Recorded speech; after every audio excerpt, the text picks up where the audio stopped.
Hi everybody, I'm Elliot Brecht and welcome to another episode of Whiteboard.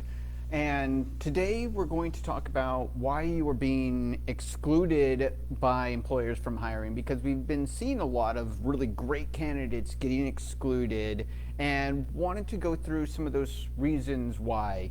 I started trying to post this earlier and Facebook kicked me off, so I'm going to go through some of the first parts a little quickly and then I'll get into a little more depth into some of the other stuff. But initially what I was talking about is how people are blaming others instead of changing their behaviors, and sort of want to go through and let you know some of those things that you've been probably doing because you're in that academic mindset and you haven't transitioned over into a true industry mindset yet, and want to be able to help you to change those behaviors and that attitude.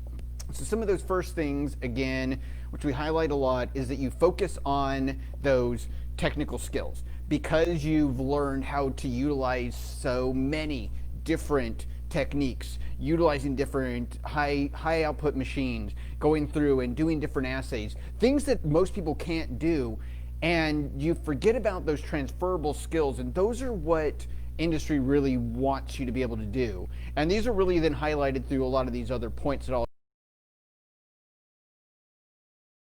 turn this data, how the data was collected, how it's being properly utilized, being able to work with other people, to collaborate with them, to then turn this information into some sort of presentation or a paper or into some sort of, tangible output. These sort of things that you do within academia, but when you're looking for another academic position, all they care about is, can you do XYZ for me? Can you bring this into the, results or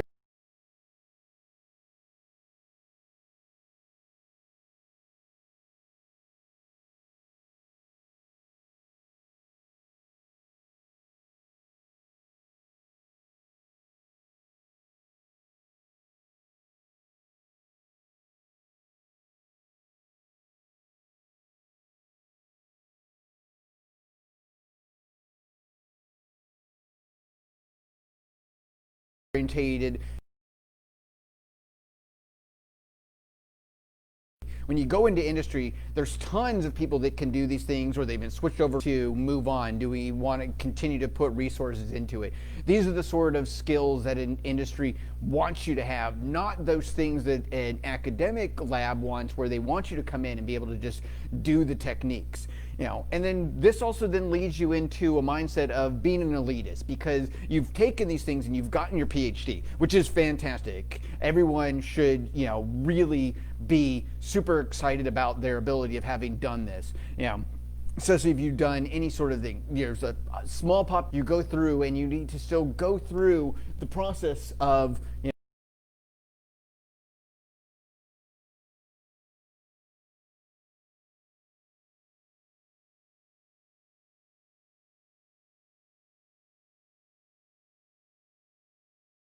interviewing with people, networking that has this, and this is actually fantastic.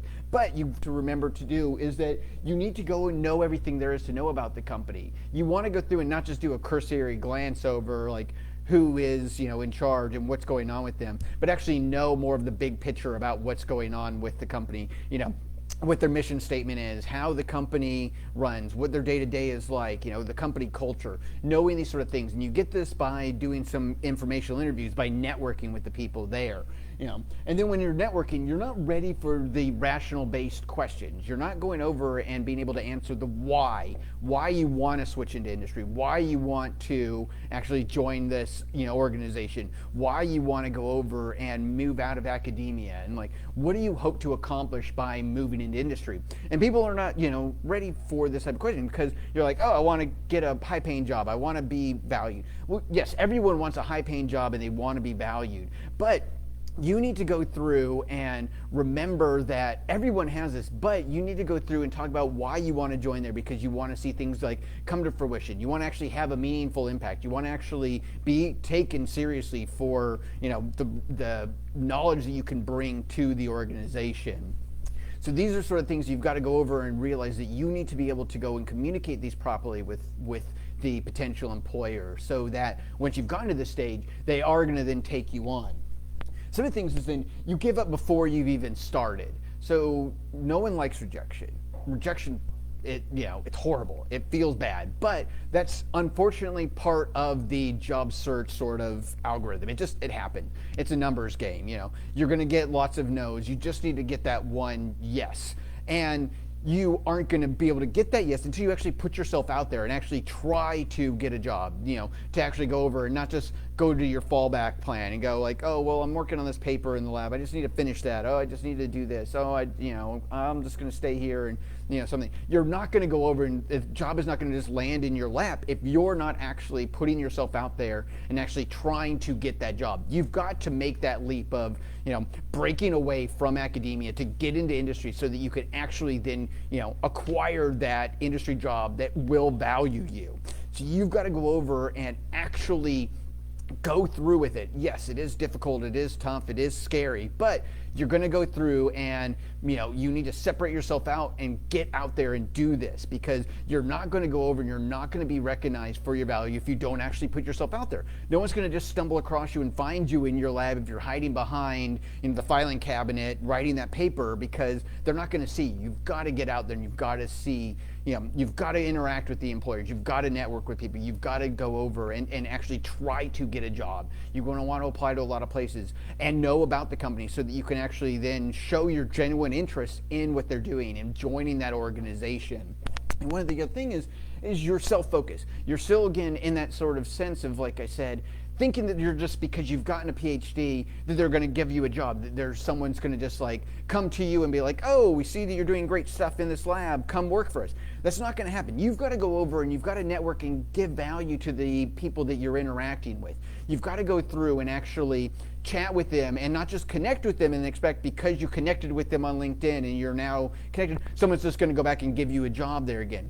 You've got to reach out, you've got to network, you've got to give value to them, you've got to go over and stop being focused on what people are going to give to you and do for you. You've got to go over and take on that risk of going through and putting yourself out there to talk to them. You don't want to go over and be afraid of, doing that commitment, because in academia, you have this sort of commitment mentality, that just needs to be purged. You go through and you're critical and you're always downplaying yourself and you're thinking about what's going on and how this is, but you've got to go through and think about the entire sequence and the entire, how everything goes over. The company is putting a lot of investment in hiring you as well. And you've got to go through and then showcase how you can help them, the impact that you can bring to the organization, what you can do to help benefit their mission plan, not just going through and seeing what the company is going to do for you. You have to go through and see what can you do for the company as well. Yes, you're going to be, it's an emotional state to go over and put yourself out there, and as PhDs, we're typically much more logical. And it's a new area that you have to go through and try and get yourself wrapped around into that mindset. And so this is why, you've got to go over and change these behaviors and change this attitude and realize that it's not all about you. You need to put yourself out there and think of also from the company's perspective, not going over and like take that actual risk, be prepared to know about the company, why you want to join this company, so you're ready for those rational based questions. You want to go over and stop thinking that just because you have a PhD, you're going to get an opportunity. But while you do have a PhD, do want you to remember your value as a PhD and keep thinking and acting like an industry professional, because this is how you are going to then get that job. See you guys next time. Bye.